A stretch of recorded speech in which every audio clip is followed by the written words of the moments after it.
Chaque année, le soldat vétéran humiliait les nouvelles recrues. Mais cette fois, il fit une grosse erreur. Le jeune homme qui se tenait devant lui n'était pas une recrue du tout. C'était un soldat des forces spéciales aguerri par le combat. Ce jour-là, l'unité militaire avait organisé une compétition d'élite. Mais le vétéran ne faisait pas le poids face à la supposée nouvelle recrue et se retrouva rapidement en difficulté. Contre toute attente, le vétéran jeta du sable pour désorienter son adversaire et gagna de justesse le match. Le jeune homme était extrêmement contrarié. À sa grande surprise, même l'arbitre prit le parti du vétéran. Lors du deuxième tour, ce fut au tour du jeune homme d'affronter le vétéran, qui l'avait ouvertement provoqué. Déterminé à venger ses camarades, le jeune homme refusa de reculer. Le vétéran ricana et l'insulta en l'appelant « gamin ».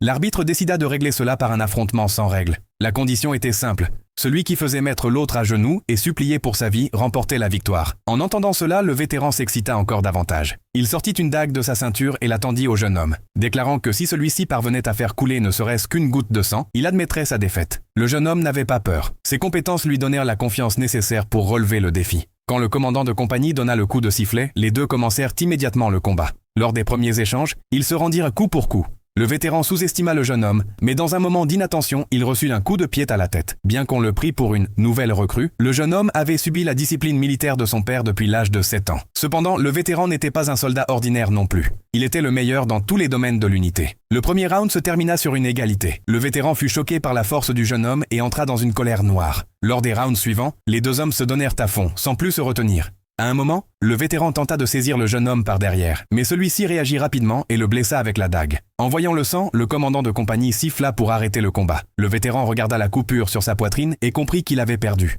Bien qu'humilié, il admit sa défaite et quitta le terrain d'entraînement avec son escouade. Dans cette compétition, le jeune homme avait vaincu le meilleur combattant de l'unité et devint célèbre au sein de la compagnie des opérations spéciales en tant que nouvelle recrue. À partir de ce jour, le commandant de compagnie utilisa cet événement comme une leçon puissante pour toutes les nouvelles recrues.